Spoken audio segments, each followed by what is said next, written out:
Okay, I have 7 o'clock. I'd like to bring the January 13th, 2026 Planning Board meeting to order. Matt, could you take roll call, please? Here. Here. Here. Here. Here. Here. Okay, before the meeting begins, please silence your cell phones and note that this meeting is being recorded. First order of business tonight is elections of the chairperson and the vice chair. So at this point, I will take nominations for the office of chair. Claudia. I'd like to nominate Jim Callahan. Jim Callahan is nominated for the office of chair. Do I have any other nominations? Seeing none, I'll close the nominations, and Jim is now the chair. And just give me 2 more minutes and I'll take care of this, and then you can have my seat. Well, this seat's not my seat, obviously. Okay, next on nominations for vice chair. I'd like to nominate Dave Edmonds. Dave Edmonds has been nominated for vice chair. Do I have any other nominations? Second? Okay, only 1 nomination, so therefore the nominations for vice chair are closed, and Dave Edmonds is elected vice chair. Congratulations, guys. And Jim, it's all yours. And I'd like to say thank you to Bob for 2 good years of chair. He did a lot of work and Thank you, showed up Claudia. exactly in the right way for the times. So, thanks, Bob. Thank you, Bob.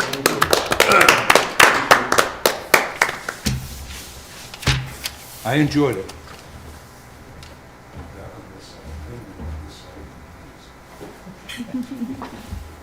Welcome. Didn't you start out on that side, though? Started on this side, yeah. Yeah. Ended up on that side.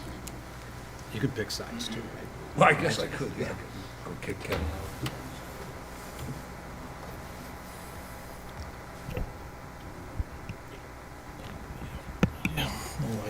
Now I do, yeah. Okay. Okay, for our first order of business this evening, public hearings, subdivision approvals not required, there are none listed.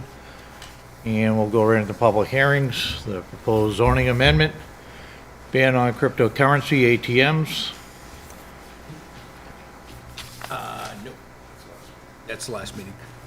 This one Yeah, is I'm sorry, the meeting draft, my bad. the overlay district.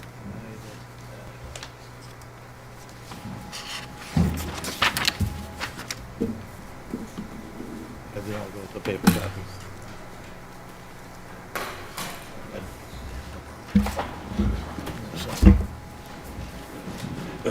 I have one, I was reading off my computer. I got it. It's already Bob. I'll read off this.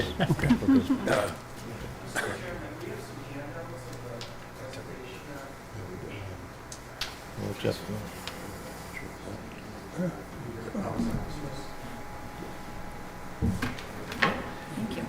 For the public hearing, Thank you.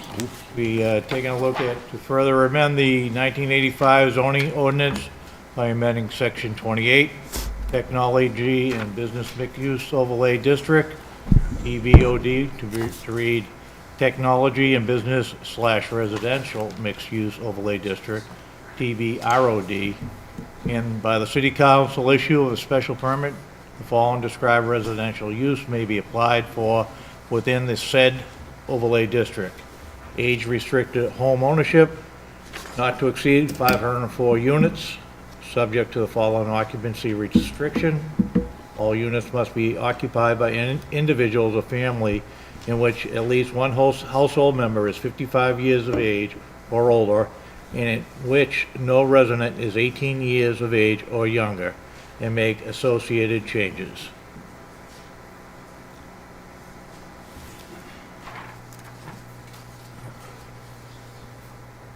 I think the screen needs to be turned on there.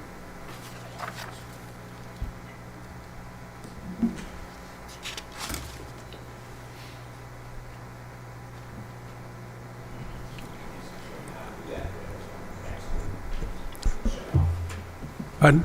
Start the new year off right.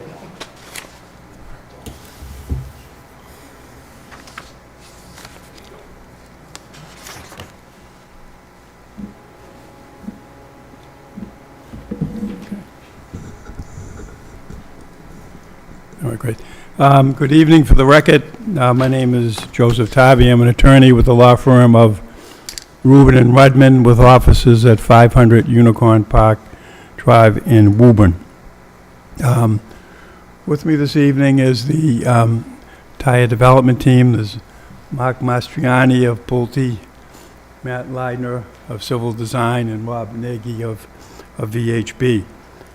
So the presentation this evening is I'm going to outline the proposed zoning amendment and touch on a few other areas, and then I'm going to turn it over to Mark, who will give you an overview of the project that we will proceed forward with if the zoning amendments are adopted.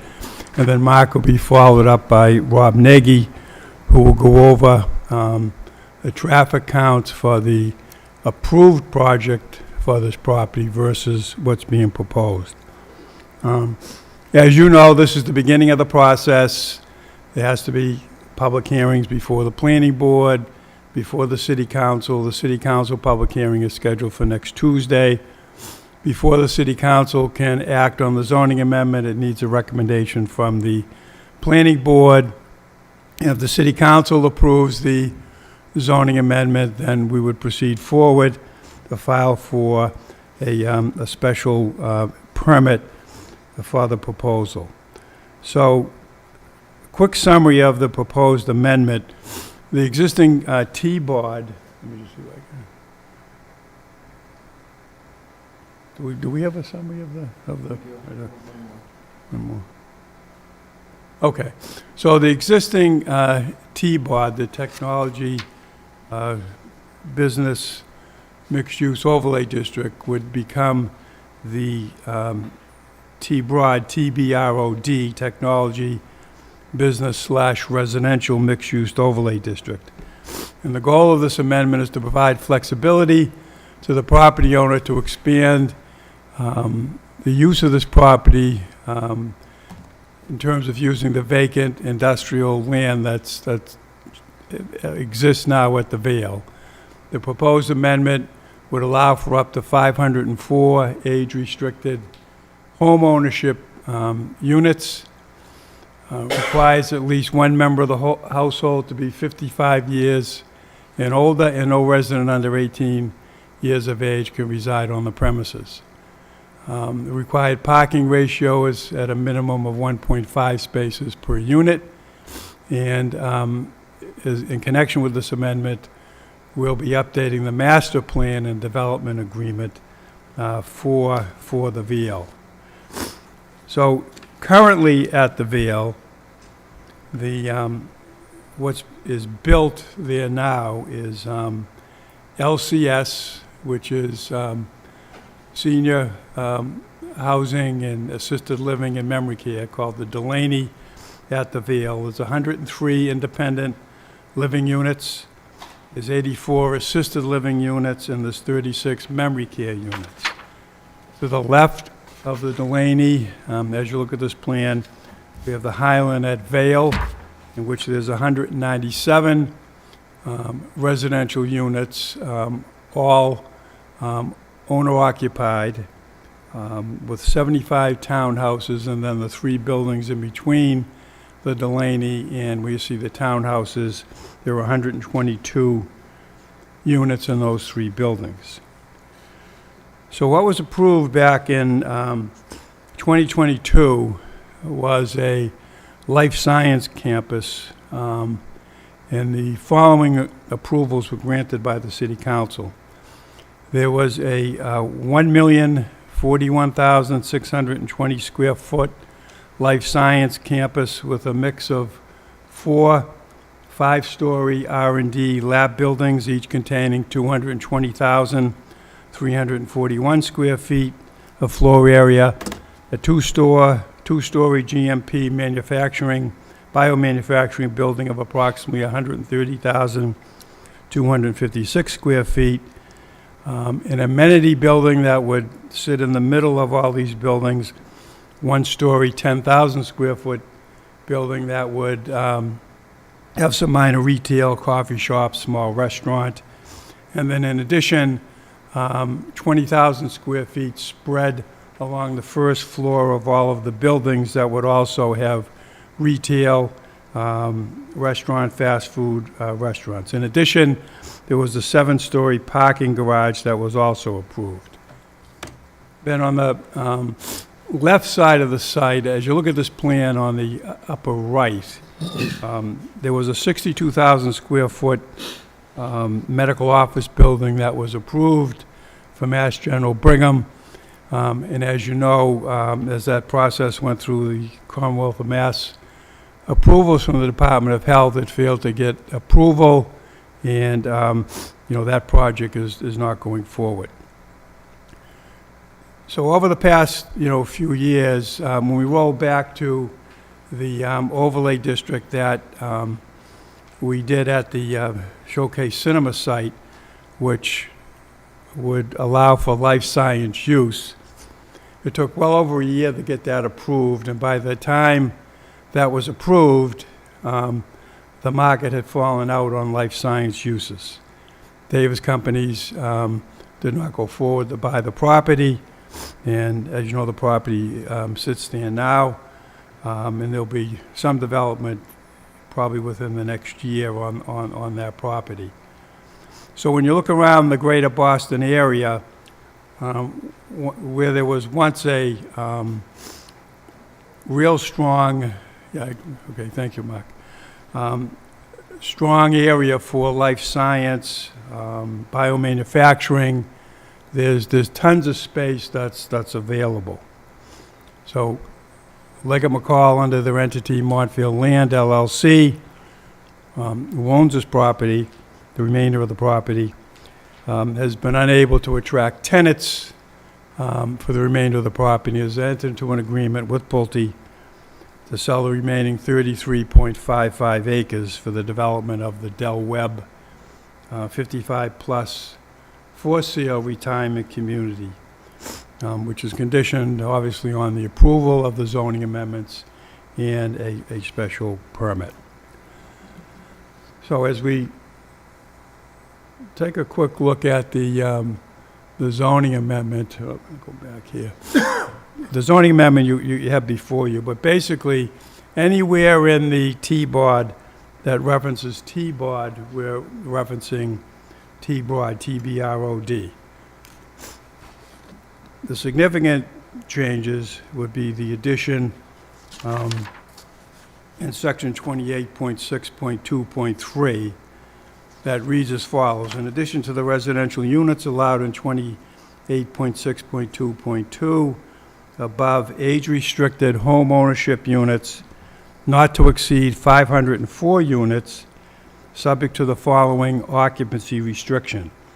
All units must be occupied by individuals or families. At least one household member is 55 years of age or older, in which no resident is 18 years of age or younger. Then there's some renumbering of some of the sections. And then while the T-BOD does allow City Council to vary height in setbacks, we inserted this language here that fence height restrictions would not apply to fences around dumpster enclosures or retaining walls if they're shown on an approved site plan. Then on the off-street parking, based on Pulte's experience with the Del Webb developments, 1.5 parking spaces per unit is sufficient. And then again, if you're not familiar with the site, access to the site is provided from Hill Street, consistent with the master plan for this development. And then there was some further renumbering of some of the sections. So what I'd like to do at this time is to introduce Mark Mastriani, who's the Senior Vice President of Development for Pulte, who'll go over generally the proposal that we would seek approval for in the event the zoning amendments are adopted, and Mark will be followed by Rob Nagy of VHB. So, Mark?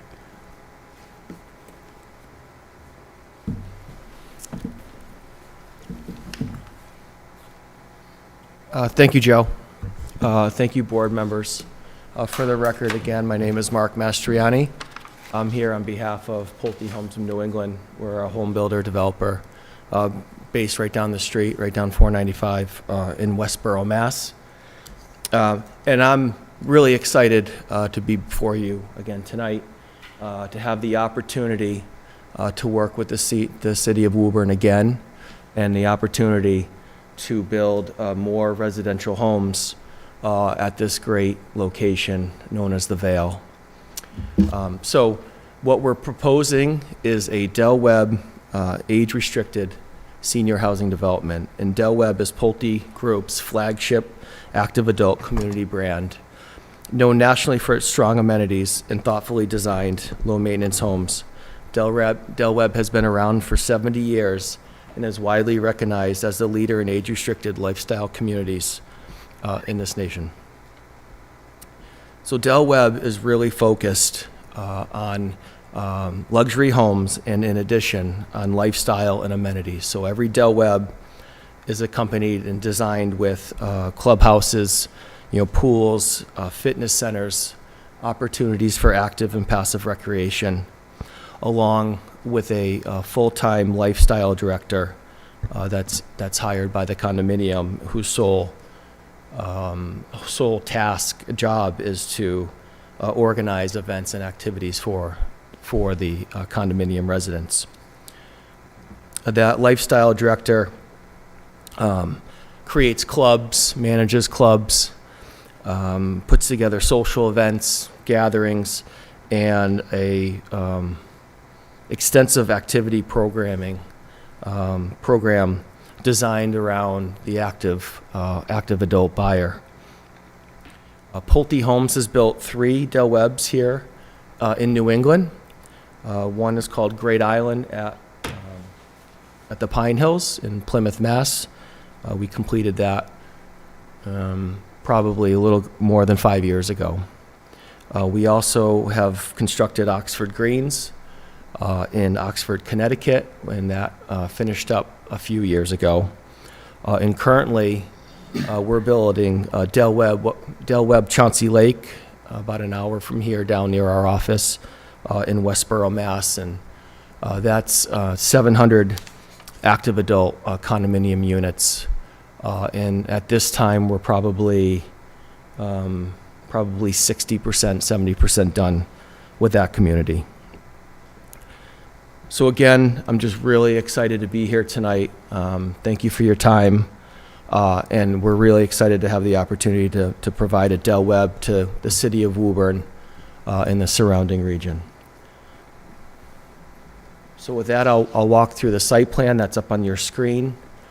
As Joe mentioned, the access to the Vale is not proposed to change. So coming off of Mont Vale, which is planned north, you would travel on Hill Street to the newly constructed roundabout that's been installed. And off of the roundabout, there's a newly constructed access road that provides access through the Vale currently, known as Began Way.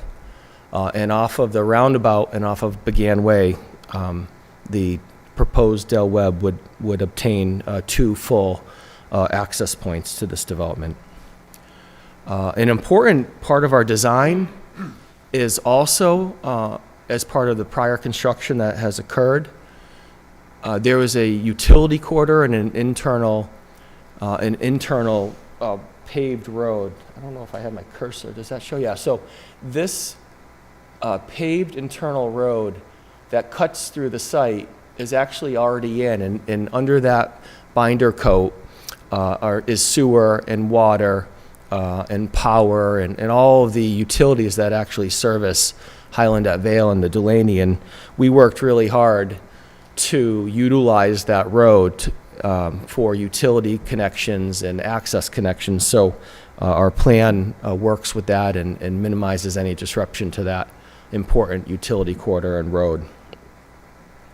The building program includes 8 condominium buildings, each with 5 stories of living over a story of parking, for a total of 504 units. So that's 63 units in each building.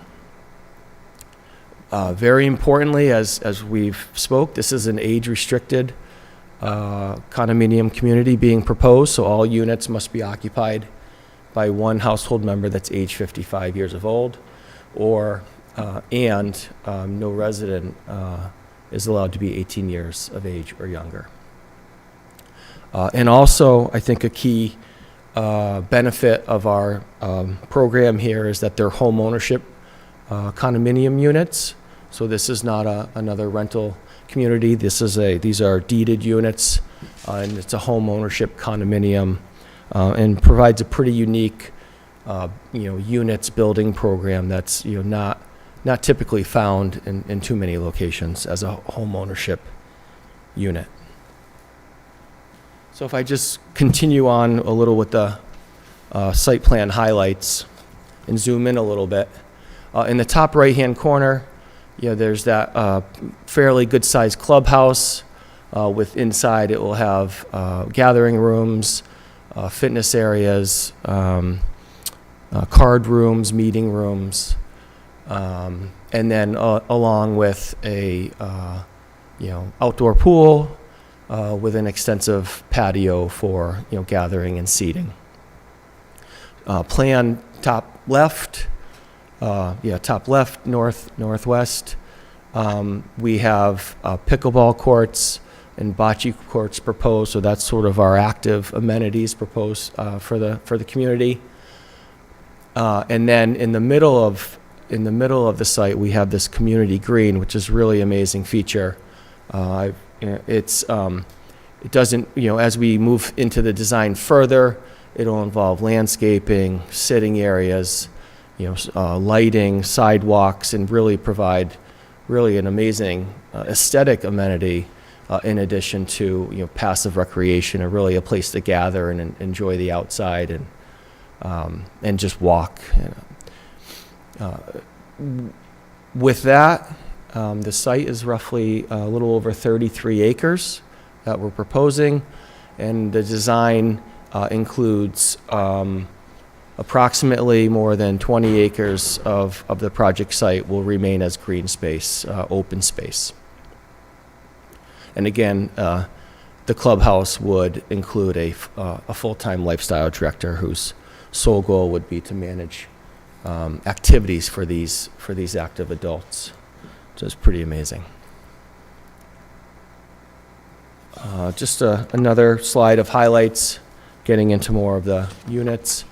Again, these buildings are, there's 8 buildings. There are 5 stories of living over a story of parking. And the buildings are approximately or less than 70 feet in height total, which complies with the height requirement that's currently in the TBOD. The unit mix is a fairly balanced unit mix of 1 and 2 bedroom units. So we're proposing 240 1-bedroom units and 264 2-bedroom units. And the units are pretty modest in size and range from 1,000 square feet to up to 1,600 square feet. So again, pretty modest size units, pretty unique, and 1 and 2 bedroom units. The parking ratio proposed on this site plan is 1.7 spaces per unit, and that's not really a magic number. So we have a lot of experience building this type of condominiums in the surrounding areas in this area. And what we found is 1.7 parking spaces is kind of the sweet spot to providing enough parking that meets the demands of our customers, the homeowners, and their guests and visitors, without over parking and providing too many parking spaces that are always empty, which leads to extra impervious area. So that's always a discussion that we have with every planning board, every city council, and what the correct number of parking spaces is. And we're flexible and we can provide more or we could provide less, but you really, in our experience, 1.7, 1.75 is really what we find is a good number to provide the needs of a community like this. And again, we have 1 and 2 bedroom units and almost half 1 bedroom units, so we really find that 2 parking spaces per unit is honestly too much, not needed. In addition, we provide some supplemental parking at the clubhouse and also at the proposed amenity area. So we wanted to, so then there's a few other things I'd like to just mention to the board that we thought were important, some key thresholds when it comes to planning and project impacts. So the proposed project versus the currently approved T-BOD Lifestyle Center really reduces a lot of the impacts that have already been approved. So what we're proposing includes less impervious area, less parking spaces, less building footprint throughout the site, as well as less project square footage. And with all of those reductions, that gets back to the green space and the open space that we're able to offer, which it increases the open space from what's currently approved to what we're proposing is almost 3 acres more of open space, which is that community park, which is really a wonderful feature that we're able to utilize and to design around. And then, water and sewer generation is almost half of what was contemplated for the current lifestyle community. So, we see that as a real positive change as well. As Joe mentioned, we know this is, we know this is a long process, and this is step 1 of a series of meetings and a series of reviews that we're prepared to go through in order to turn the current. So I put this picture of the current condition of the site, where you can see Highland at Vale and Delaney on the picture south, and then the already disturbed, exposed area that's, which has been sitting for many years, waiting to be a lifestyle mixed-use commercial component.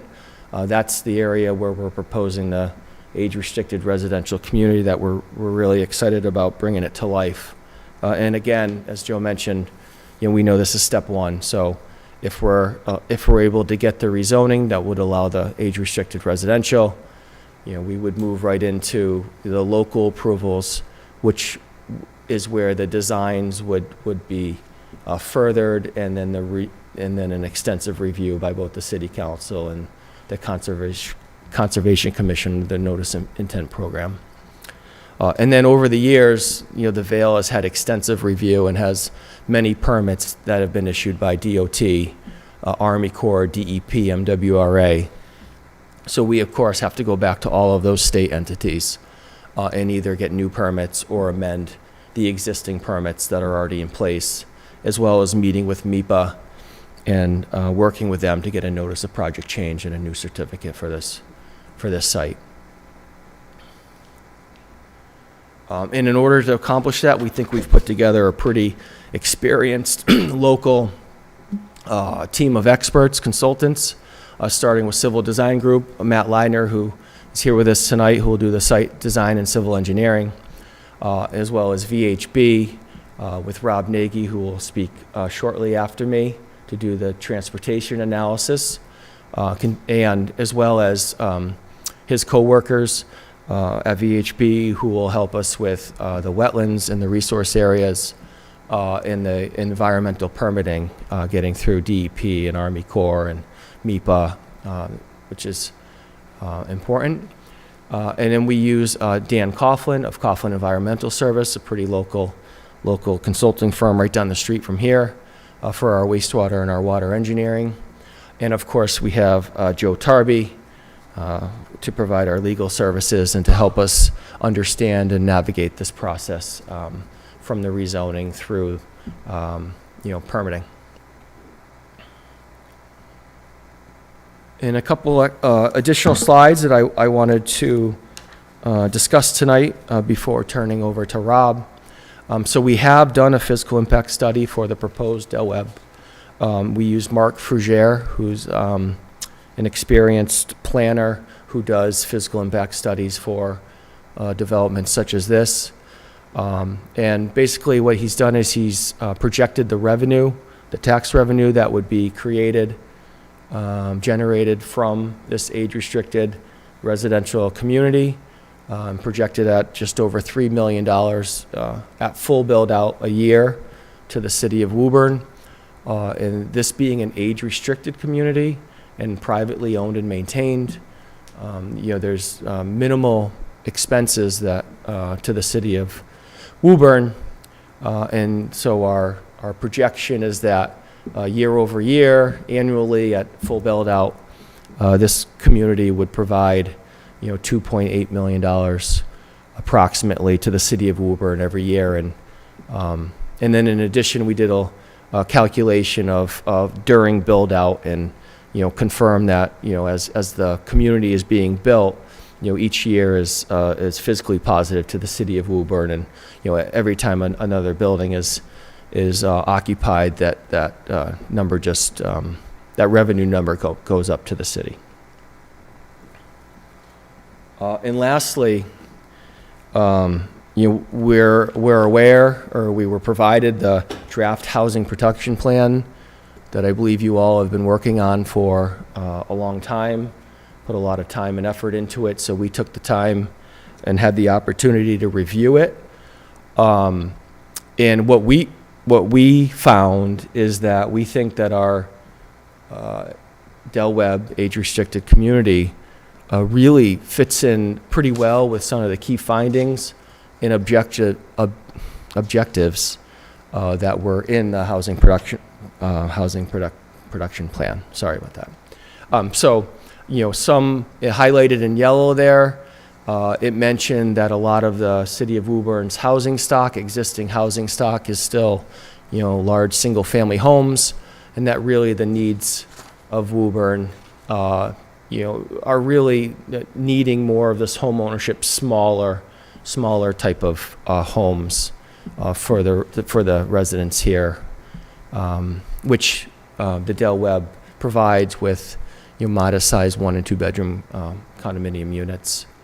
The housing production plan, mentions, a lot of homes that have been provided, but still, it signals that the demand is still outpacing the supply, and so this rezoning would allow us to continue to provide additional home ownership, age-restricted homes to Woburn and the surrounding area, and I think it's pretty well known that Massachusetts is in desperate need of additional housing in this area, and a couple other items that were mentioned was housing variety, and we think this home ownership type of condominium building is really unique to the area, and you don't see that very often. So these 1- and 2-bedroom home ownership units provide variety to what's available today, and then throughout the housing production plan, it mentions that some of the zoning challenges with the city of Woburn and the zoning that exists, and it kind of restricts where new housing can be built, and so we thought that this piece of land at the Vale would provide an excellent opportunity for a amended zoning, a zoning that would allow additional housing production to be provided. So with that, I'll turn that over. I'll turn the presentation over to Rob to talk about traffic. But just to end here, again, we're really excited for this opportunity and hope we have an opportunity to move forward. Really look forward to answering any questions that you may have. We see we see the Vale as really a residential destination made up of the Delaney and then Highland at Vale, and then it would be Del Webb at the Vale, and really become a pretty desirable housing location for the city of Woburn and the area. So thank you for your time tonight.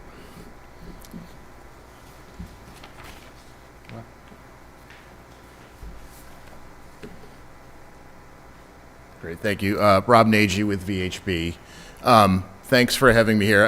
I've been associated with this project from the beginning, back in 2015, 16, when it was first brought to the city as a sort of mixed-use project with the residential pieces of it and the various different commercial elements to this.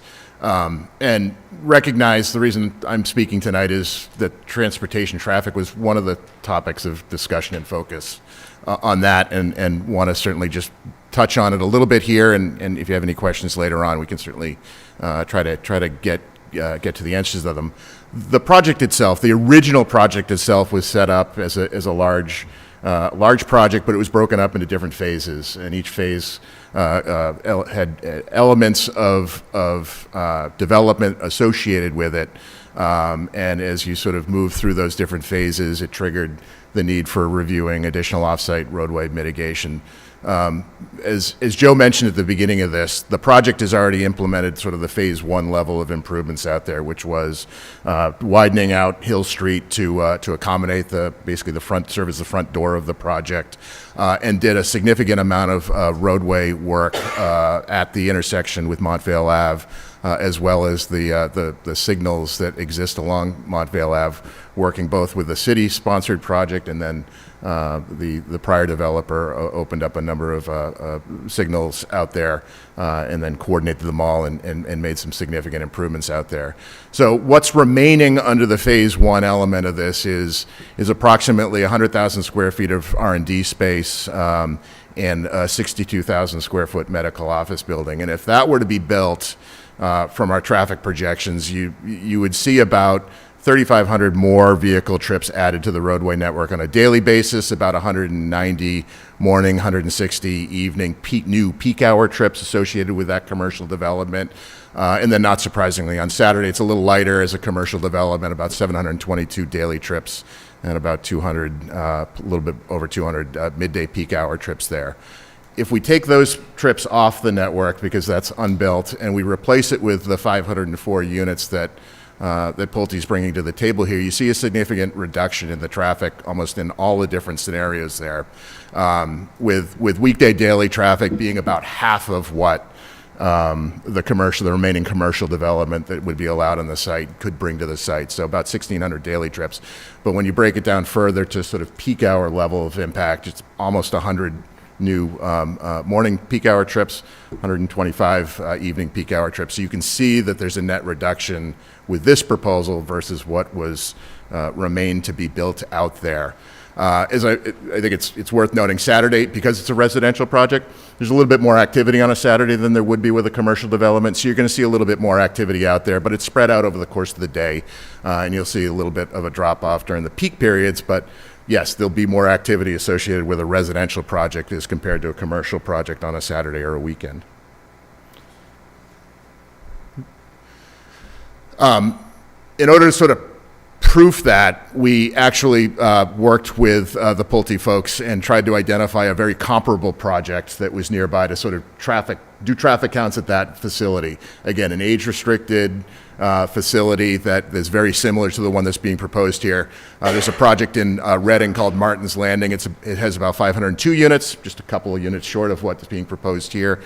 We were able to go out there and do traffic counts out there, and almost remarkably, and I sometimes poke holes in my own profession every once in a while with our estimates. This one almost came out really almost scarily close to what the ITE, the projections would be. So, the numbers that we see in the field in Reading at a site that's very comparable to the one that's being proposed here, are almost exactly with what we're expecting to see at this facility here when this is built out. So the numbers that we presented in the slide I just presented to you almost exactly match what's planning on coming out here. So that was sort of like a proof test to ourselves to make sure that the Del Webb type of approach that they're bringing to this with that age restriction on it, how does it actually generate traffic? It's almost exactly what we're hoping to see out here, or what we project to see out here with this project. Again, I mentioned at the beginning of this, all the Phase 1 traffic mitigation measures have been implemented along the study area roadways. I highlighted the fact that Hill Street's been widened out there. There's been an updated traffic signal system along Montvale Ave. There were some safety upgrades that were also implemented as part of a road safety audit that was conducted by the Leggett McCall folks as part of their project, working with the city and the state. Those were implemented mostly over near Unicorn Park Drive and the northbound off-ramps.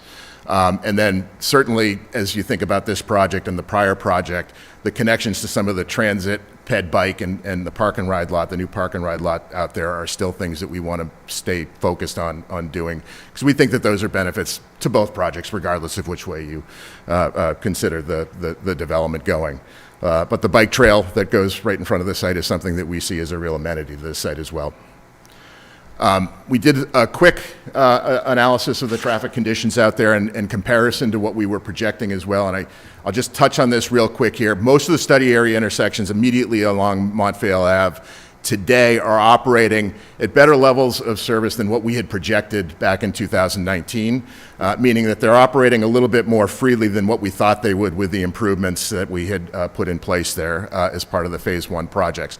That said, there is still congestion out there at some locations, particularly the northbound on-ramp from Montvale. If you're making a left turn underneath the bridge onto the northbound ramp, that still continues to be a little bit of a challenge out there from a traffic capacity perspective. But particularly in the evening rush hour, and one of the nice things about a residential project is in the evening it's not generating traffic exiting the site, which would impact that movement additionally. It's bringing traffic in. People are coming back from work or coming back from different places. So the impact is not as significant on that particular movement as, say, the commercial project would be on that particular movement. So we view that as a positive here. One of the things we've been very clear with this development team, and sort of advancing it as well, is making sure that some of the commitments, the ongoing commitments that were made as part of the original project, continue to be advanced through this one. And that includes a regular annual going out there with MassDOT, with the city, to analyze how the signals are operating, how the improvements are that were put out in place a while ago as each phase of development comes on, and are there any additional improvements that we could do as far as signal timings, phasings, or anything like that could go on. So that is going to go consistent with this. I think you saw in the fiscal analysis, that there's a period of time, I think you said 8 years, of development, to sort of bring this all online over time as each building is brought online. And I would suspect that we would look at after each building is built, how is traffic operating out there, and make adjustments as needed to sort of handle the additional traffic loading that's out there. So with that, I think I'll turn it back over to Joe to field any questions or answer any questions that might be from the board. But I think that concludes what we're doing. Okay, that concludes our presentation, so we'll be happy to take any questions that you have. Dave, how many of these units are affordable? As of right now, none. Isn't there a requirement that a percentage has to be affordable, or is this? Well, we're dealing with an overlay district, so it doesn't, it doesn't apply. What's in the zoning ordinance does not apply. There's actually specific language in the original T-BOD that was adopted, I think, 2019, that age-restricted units, no affordable were required. Are any of these units specifically designed for wheelchair use? You want to address that, Mark? Yeah, I'm happy to. Great question. So all of the buildings are accessible, meaning there's an accessible entrance into the design of the building, and then there's an elevator that goes up to all of the floors that provides single-level living to every unit in the facility. And all of the units are handicap adaptable. So, meaning none of the units are proactively built as accessible units, but all of the units in the building is accessible, and all of the units can be accessible upon request or upon need. So I had a friend who crashed a jet in Vietnam, and he was paralyzed from here down, and he basically lived in a wheelchair. If he were to buy one of these units, would the shower be able to accept the wheelchair? Would the counters be sized so specifically for the wheelchair? Yes, sir. So that's kind of what I mean by the building would be accessible, so that this individual would be able to get into the building in an accessible route, would be able to get on an elevator to go up to the floor, would be able then to traverse down to the floor and into the unit, and then that unit would be customized with the the different heights of the sinks or the kitchen counter, and then the bathrooms are appropriate sized so that you can turn around. All the doorways are appropriately sized. So somebody with the need of a handicap accessible unit, that would absolutely be able to be So done. that would happen after the fact. You're not building any units in advance that already have those. Correct. Correct, because in our If I came experience, along and I said, I want to buy this unit, but I'm a wheelchair person, you would then change? the correct, size? we would be able to adapt the unit. Yes, but building the unit proactively as handicap accessible, because it does look and feel a little bit different. So we don't do that, but if it's needed and desired, then it can be adapted, and the blocks in the wall and are there, and like I said, the handicap, the turning movements accommodate all accessible requirements. Right, but the big issue would be the height of the cabinets and the access to the bathtub. Those would be, yeah, so. Those would be yep, changed? Yes. How long a process would that be, To change, to change it over?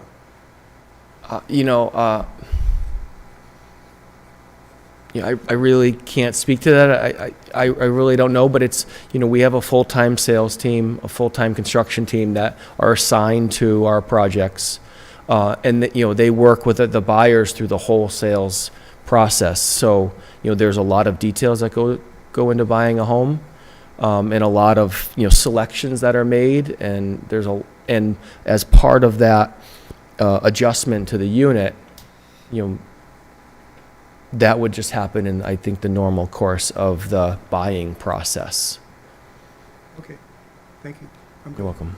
Hey, David, refer to the specific section in the T-board. It's under 28.6.11. It talks about at least 15% of the non-age restricted units are affordable under Chapter 40B, Section 20.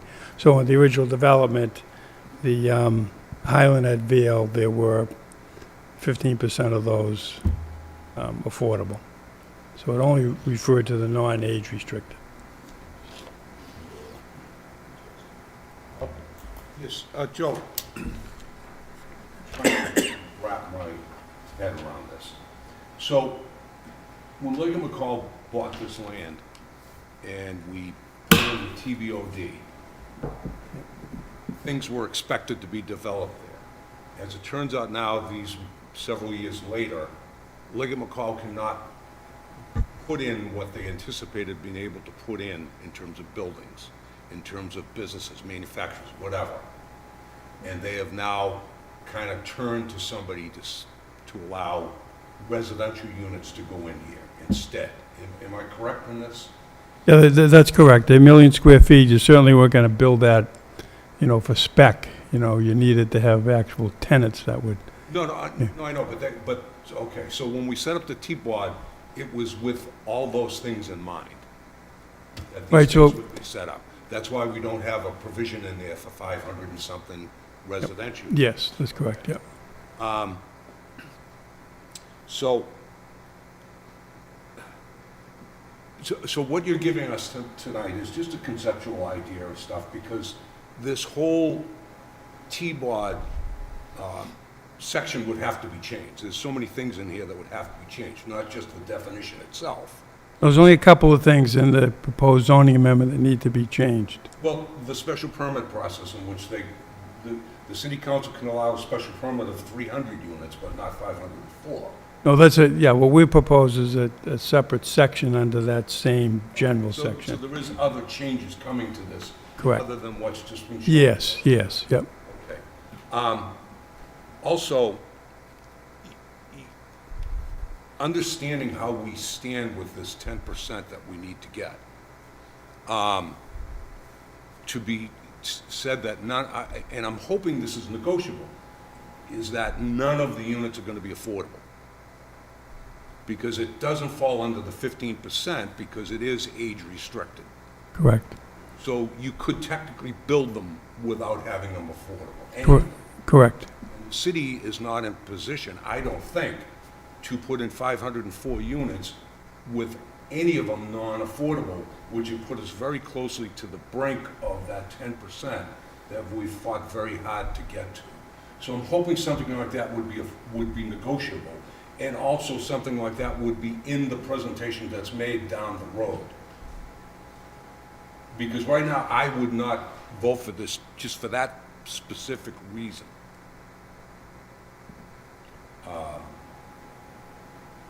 And that's it. That's all I got right at the moment. Anyone else? Claudia? So this is kind of a detailed question, but several times your team talked about the home ownership model. And I guess my question is, certainly when Pulte Homes sells to a buyer, they perhaps in the purchase and sale could have the buyer warrant that they're going to be owner occupied. But are there restrictions for resale, or I'm sorry, are there restrictions that the owner has to live there? Yeah, these will all be condominiumized, but I'll let Mark address that. So I'm trying to understand what your concept of home ownership means, because generally home ownership means that if you want to move out and rent it to somebody, you can. Is there restrictions in these communities on that? Yeah, that's right. So these are home ownership condos, so every unit owner will take the deed, so they're the home, they own the home. And just like if you all own a home and like you can rent your home, our proposal is that that the homeowners here at Del Webb could rent their home. Now, in the condominium documents, it's very clear that any renter of one of these units has to comply with all of the age restriction requirements, all of the requirements that are set up within the condominium. And in addition to, in order to prevent short-term rentals, we always put that the lease has to be a minimum of 12 months for a period of time. But homeowners can rent their units, but it has to be a minimum of 1 year. And all of the renters, at least one occupant would have to be 55. They would not be allowed, so they'd have to comply with all of the condominium rules and regulations. And I have one more sort of minutia question, just so that I can understand how this community would run. You said that nobody can live there who's age 18 or younger. Is that right? Yep. Could I answer that? I'm going to give the long answer. Yeah. Okay.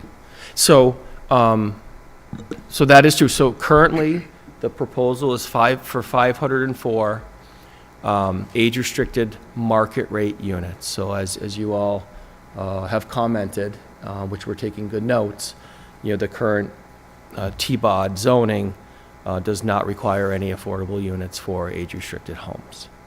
And so with that, with the zoning, with all market rate units, we are able to, and have done in the past, to limit the children any potential children from living there. So you could add a clause that no permanent resident, can be 18 years of younger. But the one important aspect of that is if there were to be any affordable units included with the proposal, and you, the city, would want those included on your subsidized housing inventory from EOHLC, which I'm sure you would. EHOLC has a very strict policy that they strictly enforce, and it's well known that you cannot restrict children in any affordable homes that are to be accepted by EOHLC on their SHI. So any affordable units that would be proposed here, that clause would have to be excluded from those affordable units. So the children restriction would be only for the market rate units, and if there were to be any affordable units here, there would need that clause would have to be removed in order for the homes to be accepted by EHOLC. So it strikes me that puts, shall we say, the interests of the people who are buying the market rate units who wish to live in a community that does not have children, right? Against perhaps the people who are living in the, say, affordable units that don't have that restriction. It's an interesting dynamic. I'm sure from a business model, that is not ideal.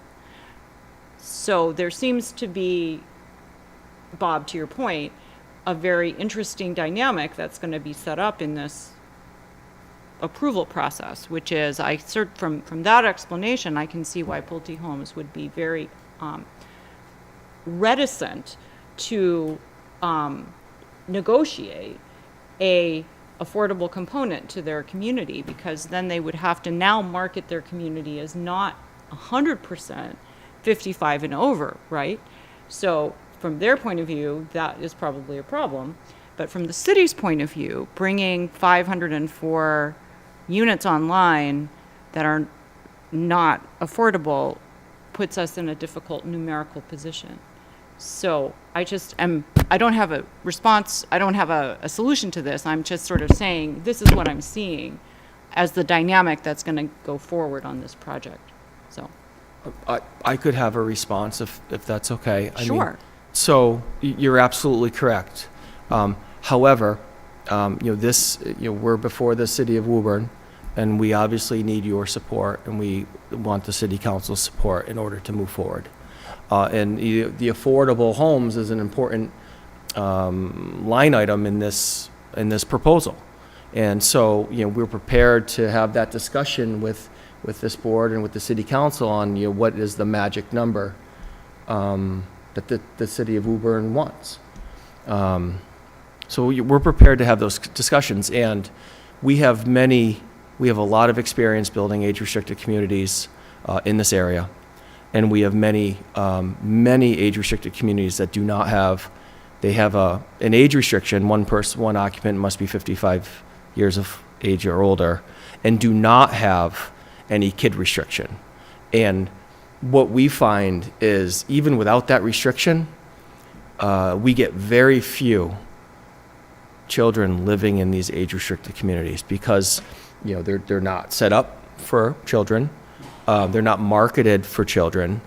They're 1 and 2 bedroom condominium homes. And so you may get a handful, but it doesn't change the dynamic of the community, and it's still an age-restricted community. There just might be a handful of children that live there, and it's not a problem.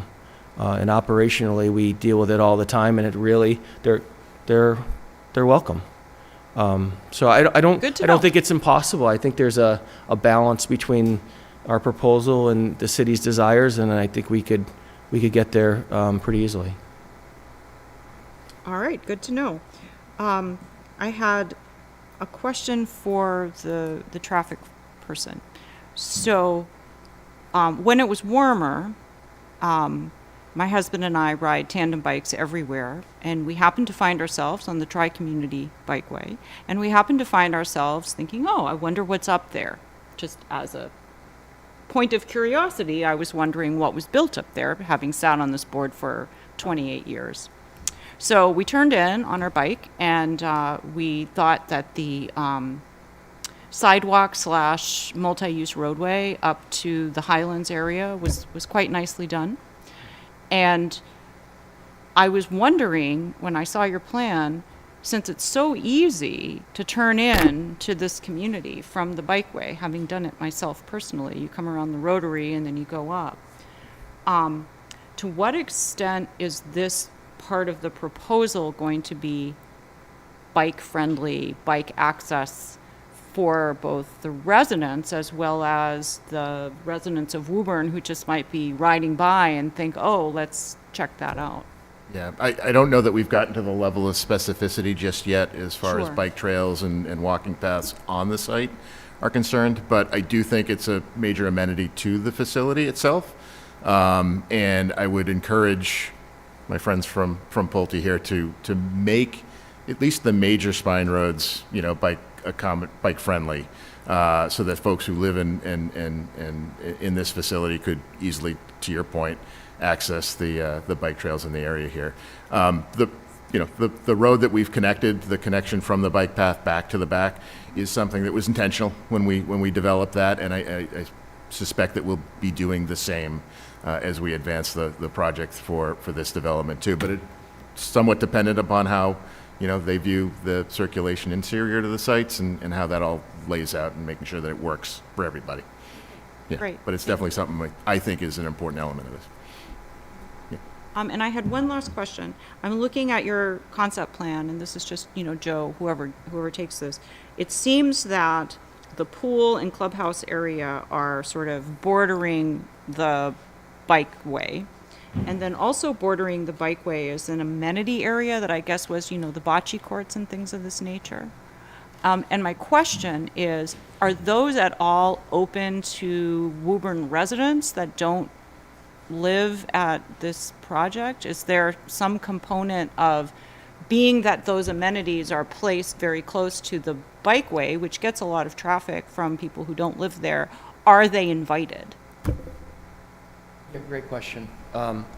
So the amenities designed as part of the Del Webb are not intended to be open to the public. So at least so they haven't been fully designed yet, but at least the pickleball courts, we would be envisioned that they'd be surrounded with a fence, and the access to the pickleball courts would be controlled and secure, so that only residents who have, the key fob or the code would be able to, obtain access to the pickleball courts.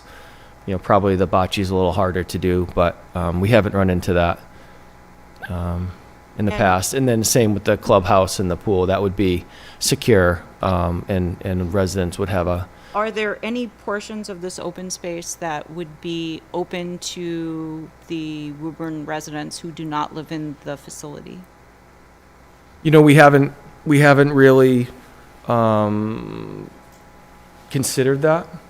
We at this stage we haven't considered. So right now it's a privately owned and maintained condominium in the green areas, open space areas, and the amenities would be for the residents that live there. Okay. We hadn't considered opening up the community to the public. Okay, great, thank you. I'm all set. I just had one follow-up on minutia. If the husband is over 58 or 55 or whatever the restriction is, and he has a younger wife, and she becomes pregnant, do they get evicted? In short, yes. It's an age-restricted community, and you have to comply with the requirements, and so there would be an eviction process to remove them from the property. Yes. That would be a very interesting news story. So, you know, to be frank, actually, I mean, we have thousands of age-restricted units that we've developed over the last, 20 years, and we've never encountered that. But, age-restricted communities are built all over this country and have been for decades. And, that's a great question, but it must happen. It must happen all the time. I'm Or it might- 76 with a 21-year-old, so And so there's a process. I mean, it's an age-restricted community. There are governing documents which specify the age restriction. There's a compliance component, so every 2 years, you have to submit a certification that you comply with the age restriction.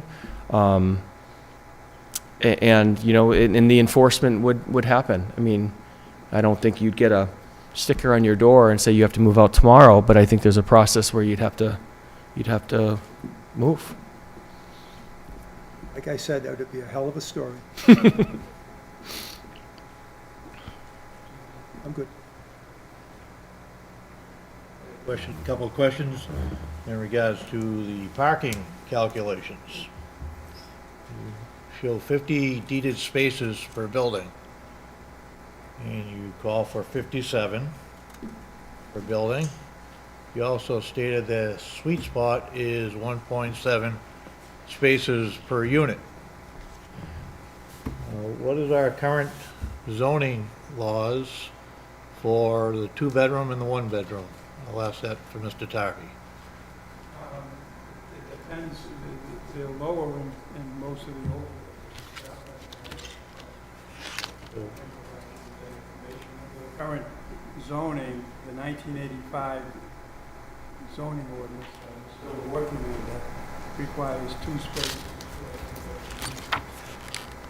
But under most of the overlays, if not all of them, parking requirements. Just trying to understand the logic where one iteration, you said the sweet spot, 1.7 per unit, assume a two-bedroom, and yet you're proposing a 1.5 space per two-bedroom unit, and a 1.1 for the one-bedroom. You also are only requiring 50 deeded spaces per building, and yet you require 57 by year calculations, which I just questioned.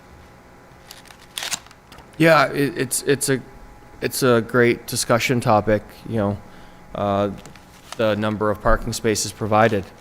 Like I said, I mean, we could provide more, but we believe that we would find that our parking spaces would be empty and unused and would be better served as, green spaces. So we believe that in our program, which we've used dozens of times, that so basically the way the parking works is that there's 50 spaces in our garages, and they're deeded. So they don't come with the unit. You have to buy them. If you desire to have a underground covered garage space, you can purchase them.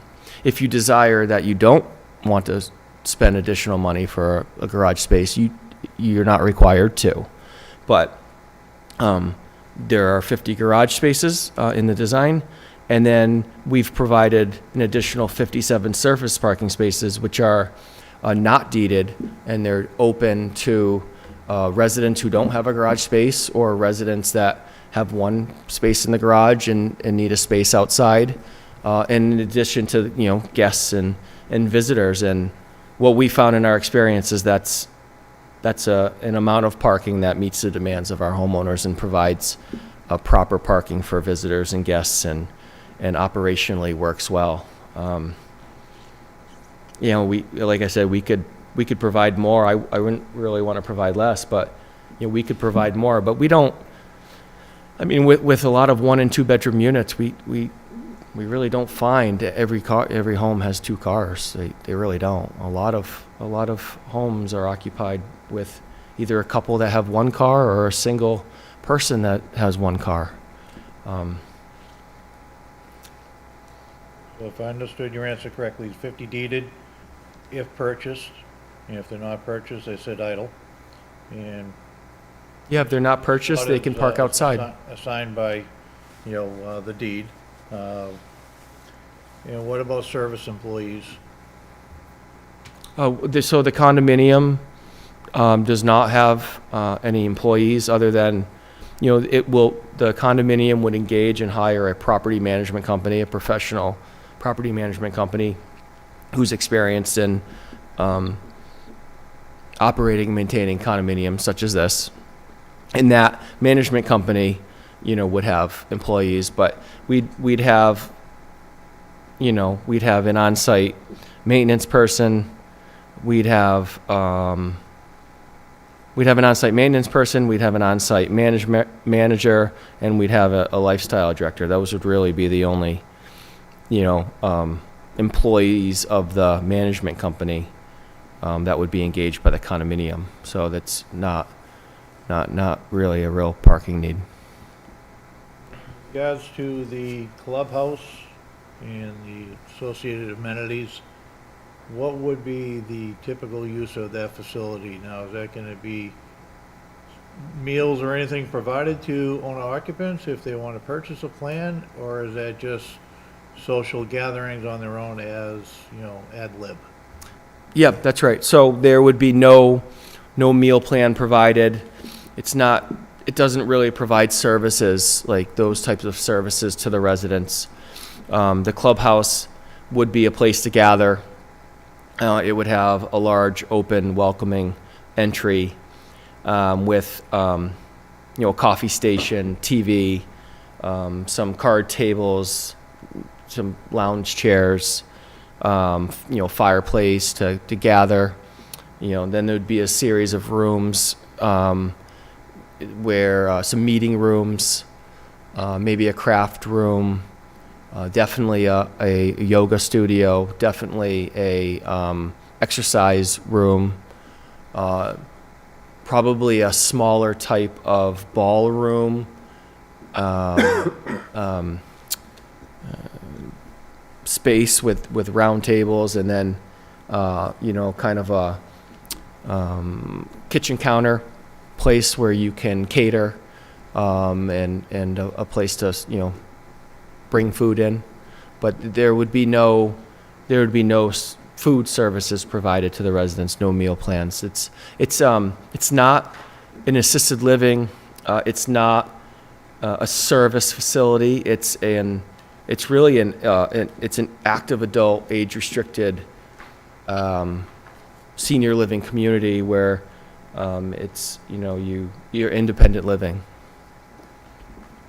What about security? Do you have security planned for the project, such as down by the Rotary?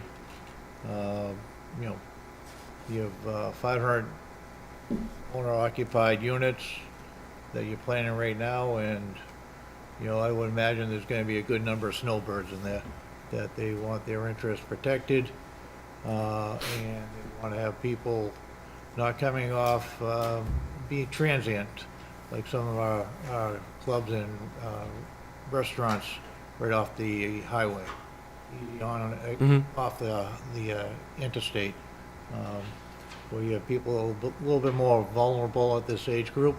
How are you going to protect them?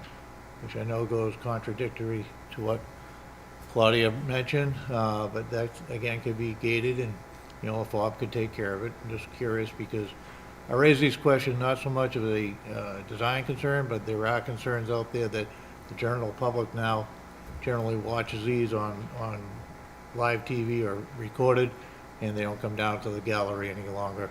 So trying to ask the questions on their behalf.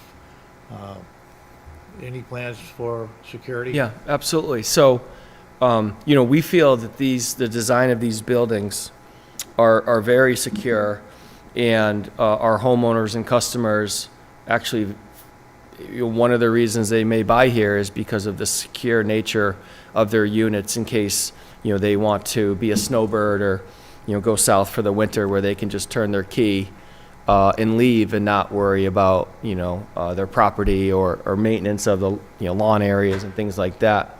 So for security, purposes, entry into the building is secure, so you have to have your, authorized key fob or app now to get into the building, right? And it's tracked, and there's cameras for all of the entries, so that would be there's a main entry and a secondary entry, and then a garage entry, so all of the access to all of the entry points would be secure and cameraized. And then we have a series of other cameras that we put throughout the certain locations in the building. Other than that, we haven't found at any of our previous developments a need for security cameras all around the site and things like that. But that's pretty easy to do when you get into the details of a details of a plan and a proposal, and that's a discussion that could be had with with the planning board, with the city council, with police and fire, proper security for the site. We'd be open to those discussions. But I thought there was a lot of positives to this proposal personally. I think it still needs some vetting on my behalf. I like the traffic impact, particularly in that immediate area. Working pretty much contradictive to the peak hours. You put in a Dunkin' Donuts, so you could probably cut the traffic study in half. But nevertheless, some of the questions that were posed by the members tonight, such as Dave and Claudia, Bob, I really piqued my interest in areas that I wasn't open to prior. I think the build out of some of these units, if they're not going to be afforded to ADA compliant, should be held off to last moments on development, so that any potential owner has the ability to redesign it and rebuild it before it's constructed and torn apart, and I'm sure they'll be footing the bill. The other question I had is, I meant to mention earlier, is how long do you folks retain your properties after you develop them? Yeah.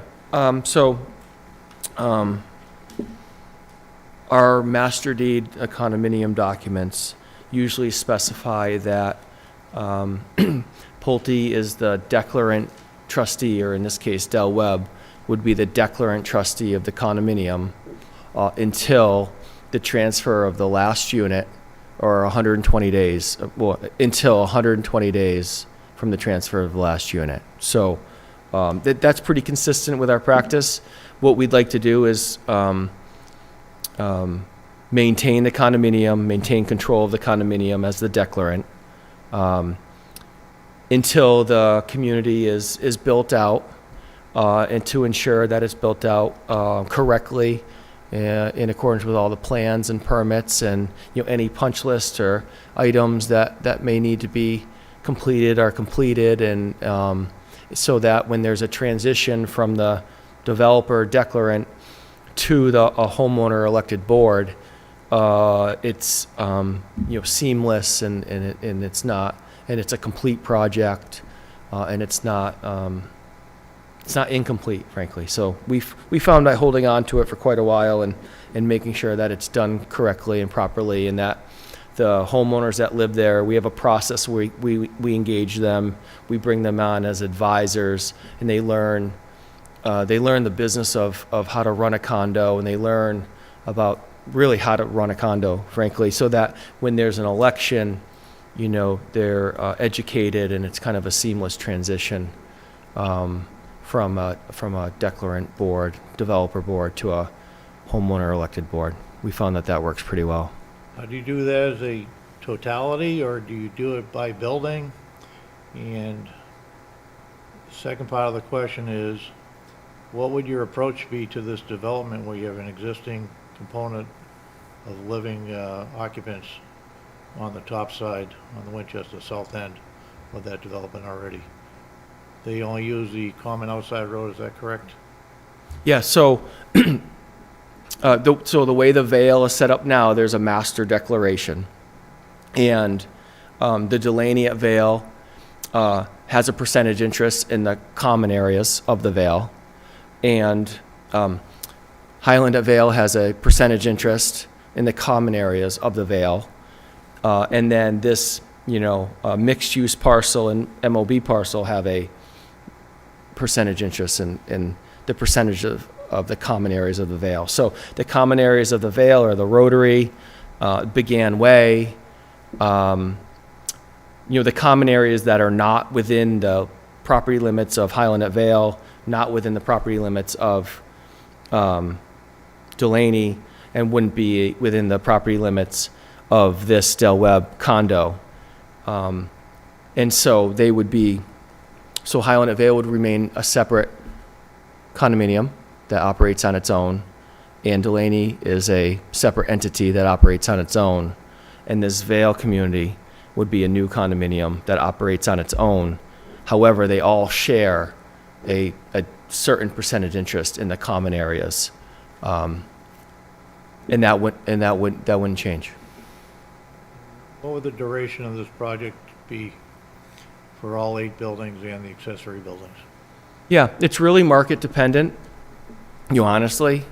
But, we have projections and we have, history of, on our side. And, really a building of this nature takes us about a year to start from start to finish, from, putting in the foundation to getting, occupancy permits. And these are home ownership units. It's a home ownership condominium, as opposed to a rental community that, sometimes goes and builds all the homes all at once and then they lease it all out. We have mortgage requirements that require a more organized fashion of building. So, our approach would be to, build the first building, which takes a year, and then, halfway through that building, we would start the second building so that that's ready when this one's done. And then when that one is halfway done, we would start the third building, and we'd work our way around the site in a pretty organized, sequential manner, cleaning up finished areas as we go and shrinking the construction area. And basically it takes about a year to build and sell a building. And so if there's 8 buildings, I would see, honestly, a projection of an 8-year build out. If we did a building and a half a year, we could probably shrink that down by a couple of years. If the market gets a little softer, it might go up, a year or so. But, we're home builders and we have a lot of experience building in this market, and we're projecting that we'll build and sell at least one building each year until we're sold out.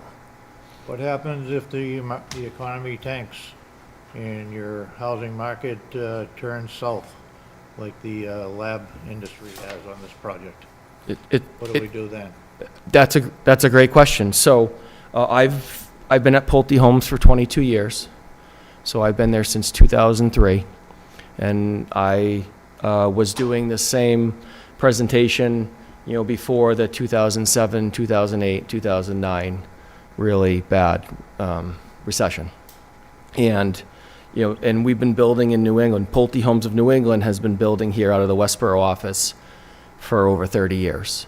So we've been through a number of downturns in the cycle. And I think that's one of the benefits of maybe partnering with a company like Pulte, where we don't rely on any outside financing.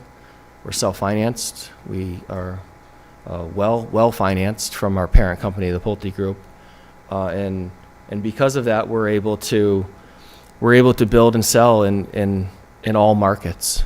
We have been. So I would expect that we would be able to build and sell through the next downturn whenever it may come.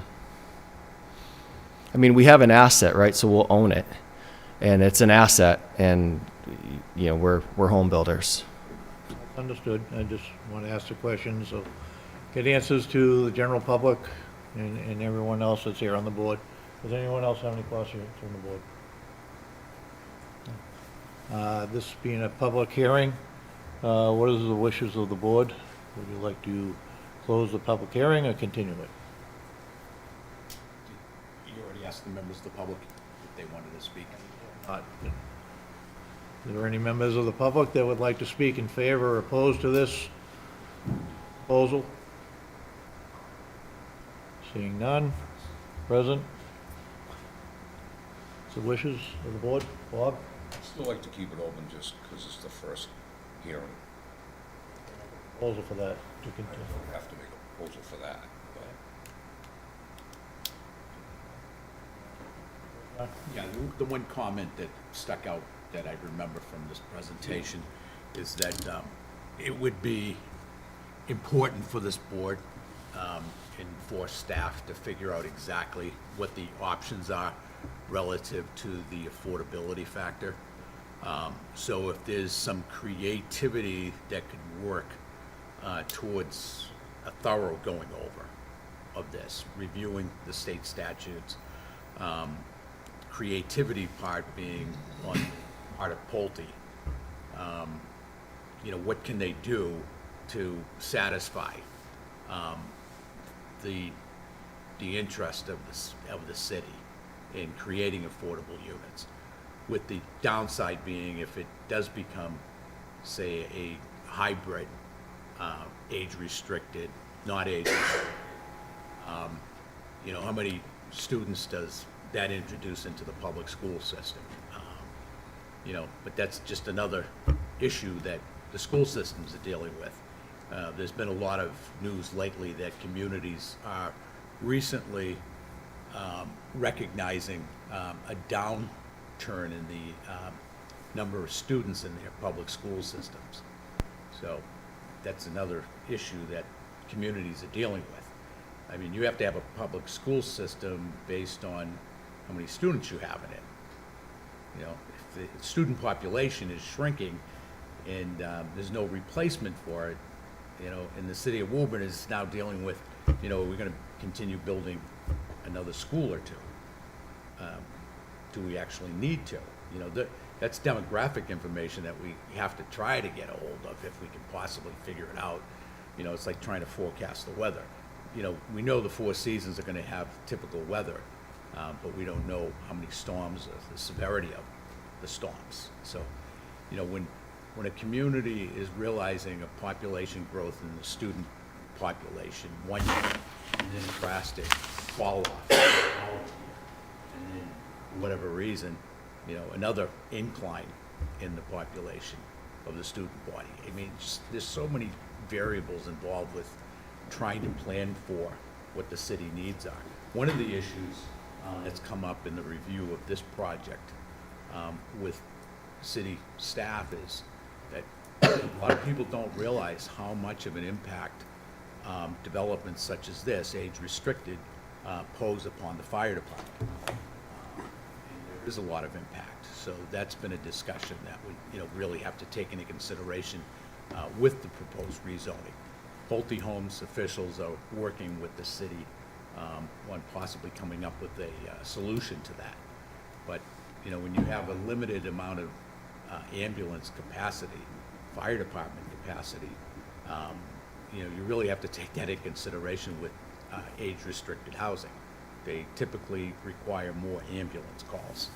And, you know, the system right now, you really wouldn't be thinking of this if you're not dealing with it on a daily basis. But the fire department is pretty well strained in this community relative to providing for the emergency services of, you know, a growing, aging population.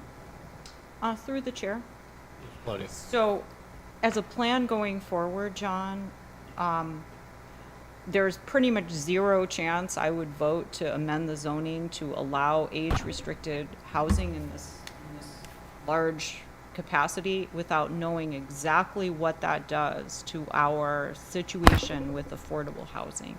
Is there a way, when this comes back to us, so that, you know, I think Bob is very concerned about this as well, that we would have a handle on if we allow this change to the zoning, well, if we recommend favorably that the city council allow this change to the zoning, right?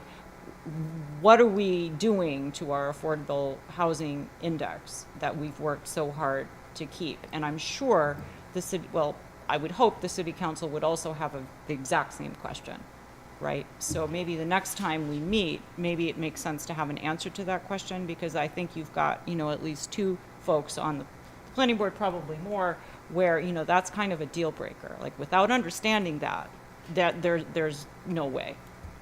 I wasn't so prone to being long-winded and getting into all kinds of issues, I would have answered that. That is the question. That needs to be answered specifically for our next public hearing. Thank you. Everybody agreed to that one? Yes. Yeah. Long-winded, Pat? No, no. Her concise answer or inquiry to what we really need to get to the bottom of. So, yeah, if there's a way to get to the bottom of it, that's what we'll be working on. So, David? Through the chair to John, I was at a meeting today, and they said the student population in Massachusetts is down 30,000 from the previous year. So that's a lot of students across the Commonwealth. Yeah, I mean, there's a reason for that. They just didn't disappear. There's a reason for that decline. Some of them may have, but Yeah, I mean, there is a reason. There isn't just this chasm all of a sudden. Where'd they all go? Or what happened? It's just, it's a drastic change. Try and break the log jam here. It appears that the will of the board right now is to keep the meeting, public meeting open and have a continuance to. February 9th? So moved. I'll ask the applicant if February 29th is an acceptable 9th, date. February 9th. February 9th, I'm sorry, 29th, there you go. So moved. Leap year. I like the 29th. We have one meeting every 4 years. So that February was a 9th motion was, to continue to our next meeting, February 9th, for further information on the affordability component of the zoning modification that's been requested. That's a Second. motion. second. Motion made by Claudia, second by David. All those in favor? Seeing it's 6-0. Right, 6-0. One absent. We'll see you all on the 9th. Thank you very much for your time. Very nice proposal.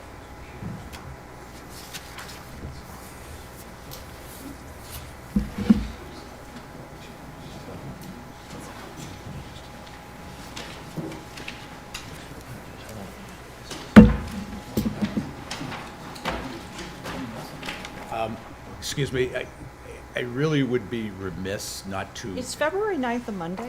Oh, I was doing my own calendar because I left my phone up. Is it the 10th? A Tuesday? February 10th is a Tuesday. Okay, we're gonna amend that. I would amend my motion to February 10th at 7 PM.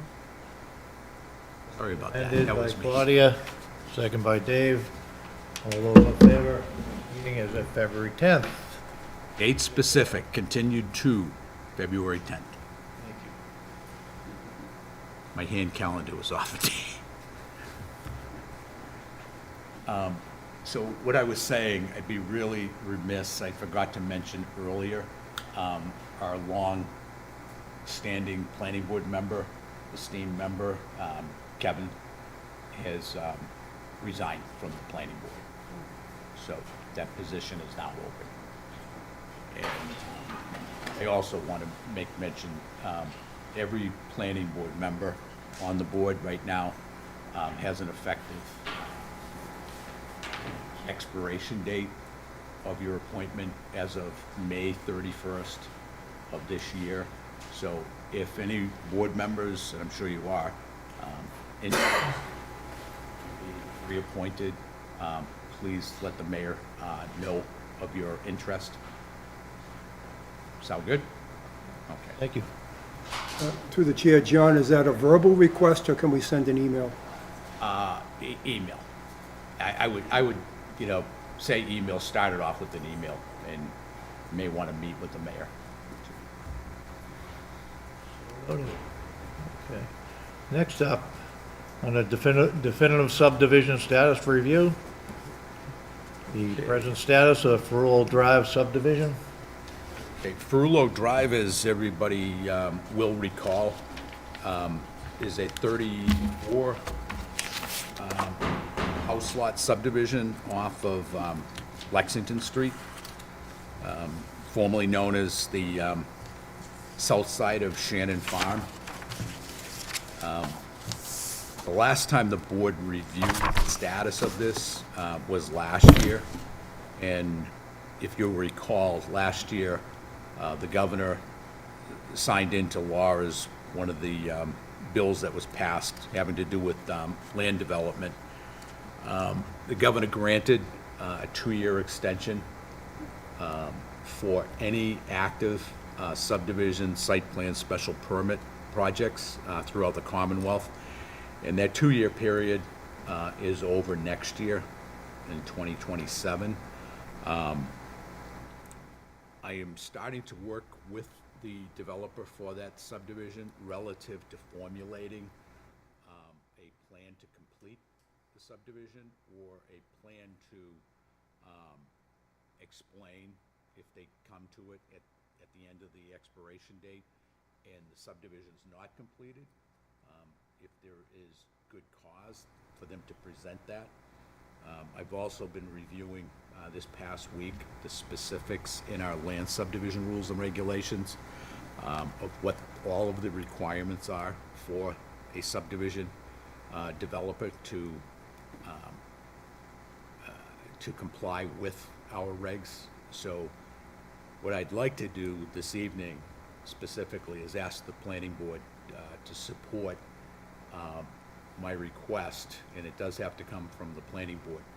But what I'm requesting the planning board is to have me communicate with the developer in writing, requesting that we get an update from the project engineer as to the present physical status of the subdivision and what work remains to be completed, and to also review and present a surety amount that takes into consideration, it's been 2 years since the board did look at the surety, and as we all know, the cost of living and cost of everything has gone up exorbitantly since that period of time. So we do need to update the surety plus the contingency of that surety, which is 15%. So, So moved. Second. Bob, seconded by Claudia. Any, all those in favor, any discussion? No, just, All those in favor? 6-0. Approved. and I'd like to tentatively put this item back on the agenda for the February 10th meeting, just to update you. If we haven't included all of the business necessary to get a complete update in status and surety amount, that will continue it to the following meeting, but continue it in such a manner that, we stay on this. This is the largest subdivision in Woburn, and there's been a lot of public concern that's been corresponded with the planning office. So I want to make sure everybody out there in the public realizes that, we, the planning board, who ultimately approved the subdivision, are staying on it and making sure that it is completed in the most timely manner available. Okay? All right. Okay, want me to continue with Up the... is Cliffside Terrace status. Yeah, so the most up-to-date status, I've been dealing with the owner slash developer's general contractor in charge of the site. And the delay in having the pre-construction meeting associated with this approved subdivision has to do with the architectural design of each house that's proposed. Because it's in the hillside, cliffside, name of the subdivision, there's a lot in common with that name and the actuality of the geography on the site. So there's a lot of architectural design that has to go into the designing of each house relative to the topography of the site. Once they complete the design, the architects complete the design, then they can do the blasting analysis, which involves analyzing the condition, the existing condition of all the abutting properties within 200 feet or 250 feet of the site. So once that analysis is done, that report is done, then they'd be ready for a pre-construction meeting. And if any members of the board are interested in attending that meeting, I'll make sure I do invite you. But it will involve the fire department, police department, DPW, engineering, and we'll all be sitting in a room with the developers' representatives and go over each particular aspect, phasing of development, and how they're gonna go about removing all of the stone that will be associated with the plastic. So there's a lot of work with this small subdivision because of the geography, the composition of this thing being mostly granite. So, and a highly sloped site. That's the update on that one. And One more updates coming from you, John. yeah, okay. And I'll be Downtown visioning study. yeah. So tomorrow evening in the city council chambers, members of the public officials appointed and elected will have a chance for the initial presentation of this study of downtown, this visioning study of what possibly could be the future of downtown. Everything would have to be adopted ultimately. Any suggestions of zoning changes or anything involved with the study would ultimately have to pass muster with the public hearing process of the planning board and city council, adoption of any zoning changes, basically. Any physical changes would involve other city officials, agreeing to the changes that are being proposed in the study itself. But tomorrow night in these council chambers, beginning, I believe it's at 7, I don't have my phone with me, before the end of this meeting, I'll check the actual time. I don't want it to be 6, and I'm telling you it's 7. But it's going to be the initial visioning session of the consultant team that has been working on this project for the last several months. And they're going to give their initial findings, followed by a visioning session for any members of the public that do attend tomorrow night's meeting. We're welcoming all public input that we receive, and I'd like to personally invite all the members of the planning board, if you don't have anything better to do, please come by and participate. 6:30, the meeting is at 6:30, so it's not the typical 7 o'clock that our meetings start. That sound good? Anybody have any questions? No. So we're gonna have a good old-fashioned visioning session on that particular subject. Main Street Safety Improvement Project? Main Street Safety Improvement Project, there's two aspects of it I just want to bring the board up to speed with. There's a rescoring process going on right now. This was implemented by Mass DOT, requiring all older projects that have been thought of for many years but not implemented to actually go through an entire rescoring process. So our engineering consultant team has been engaged in getting ready for this, and they have submitted in its entirety the requirements, the documentation requirements for the formal rescore to take place. We don't know how long it's going to take for DOT to rescore and report on that score, but that's one aspect of this Main Street project that the city is on top of and participating with. The second part of it is that the Main Street Improvement Project, which is primarily about introducing a lot more vehicular and pedestrian safety downtown in the roadway network that exists. And we have study results of the accident counts and everything else. And as board members know, the state came to the city of Woburn and said, hey, we'd like to help you improve the safety features of your downtown. It needs help. There's a lot of accidents down there. And, there's well over 60 accidents that take place in the downtown area. Majority of the accidents are Wynn Street and Main Street / Pleasant Street. So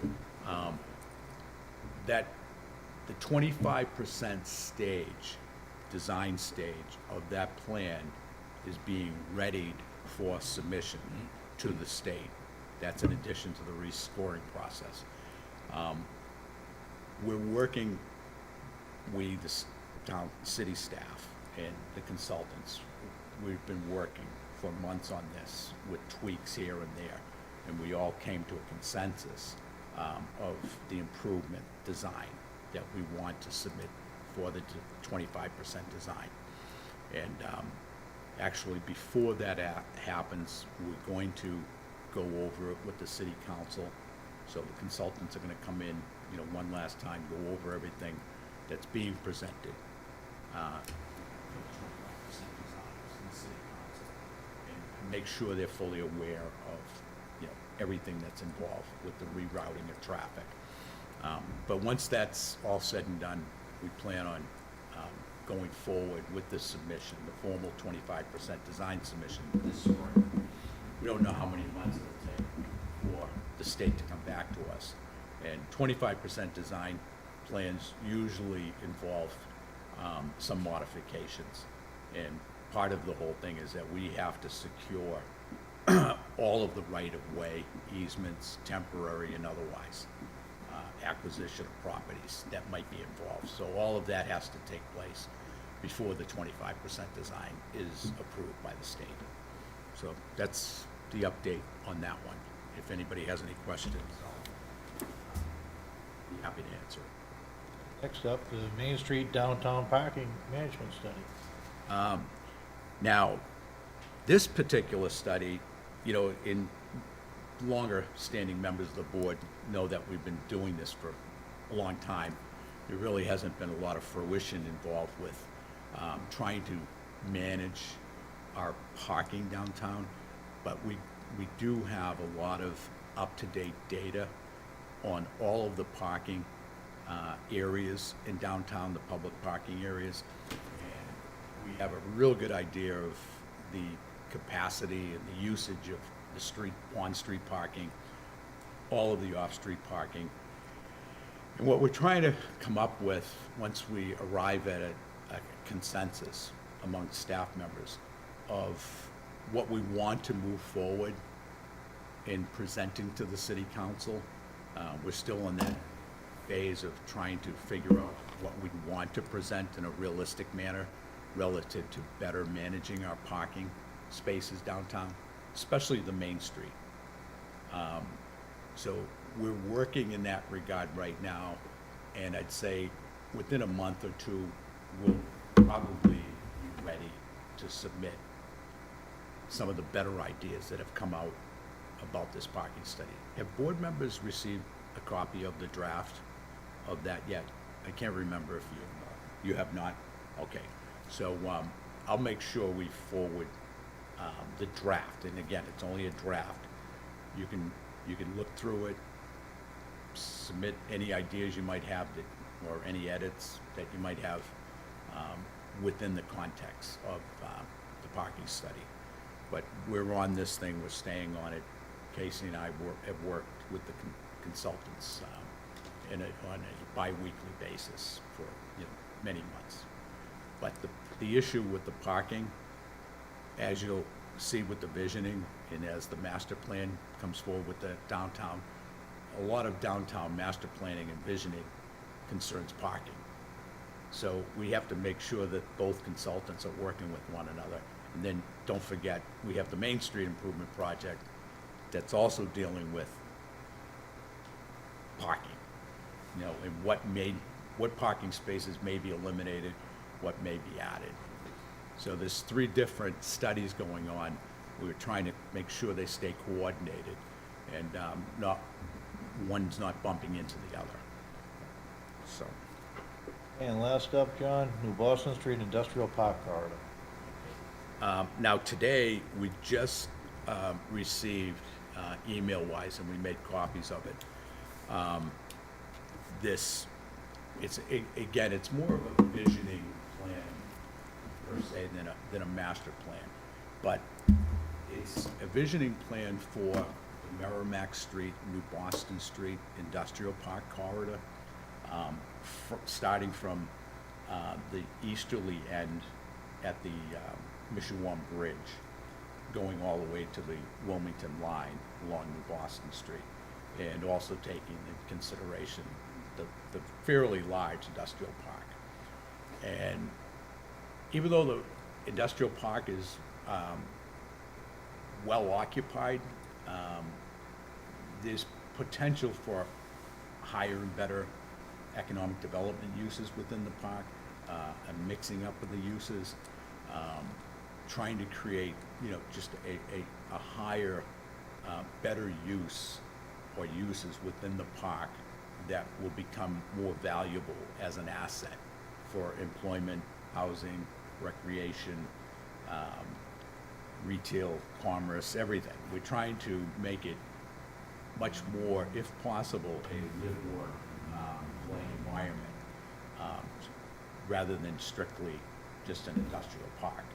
So this visioning plan, we have a meeting tomorrow morning at 9:30 at the Fairfield with a lot of business owners that own and manage businesses within the industrial park. And they're going to be presented with the first draft of the findings and the scenarios that have emerged through the consultant team working on it. So that's going to take place tomorrow morning, first thing. That will evolve into a draft, a formal draft being submitted to the city council and the planning board. And we're going to try to wrap up both the downtown visioning plan and this plan during the spring months of this year. We don't want these things to go on for years on end. We do have a completion schedule, and board members will be presented with both the downtown and the industrial park plans, rather in short order. Okay. If anybody would like to get up tomorrow, move up to Fairfield, it's at their community meeting room, and you're more than welcome to come up and attend. There will be a couple of aldermen in attendance, and a lot of the business owners will be up there. Business owners have been very active in adding input, being interviewed by the consultants. So there's a lot of really good data that's already been compiled. One of the more interesting tidbits, factoids, 77% of all the parcels within that industrial park are non-conforming in one way or another. So it's a real smorgasbord of big lots, small lots, medium-sized lots, but 77% of them are non-compliant, zoning-wise. So, Through the chair. Doherty, you have a question? Yeah, coffee in Danish? yeah. Casey's gonna pick that I stuff thought you were up. going that direction. I wanted to, anyone steal your thunder. You haven't been up there, you do have to go under the bridge. You have to drive under the bridge. And then you can find your way into the driveway area for the Fairfield. Because the bridge is closed, for the winter. They're doing, Oh, that up there, all right, yeah. yeah, way up there. Okay, next up on the meeting minutes for December 9th, for That's a mistake. 'Cause we didn't have a meeting. So it's November, I think it's November 12th, let's see what we have here. 14th? Because we had it on the day after Veterans Day. Veterans Day was the 11th. We had it on the 12th. November 12th, on a Wednesday. I'm just getting close to these dates, but not accurate, so don't. Right around there. I'd like a motion to accept the minutes from from November 12th, 2025. All those in favor? It's contagious, I abstain, I wasn't there. 5 in favor, 1 abstaining. Other business in front of the board this evening? There's no We'll, other Let business Claudia in take it up. front of the board this evening. I'd make a motion to adjourn at 8:54. Second. Claudia, second by Bob. Discussion? The only thing I would say is, so our next meeting is the 10th of February, correct? Correct. Not the 9th, but the 10th. So we have a motion on the floor by Claudia. All those in favor to adjourn? 6-0. Thank you very much. You know, if we had.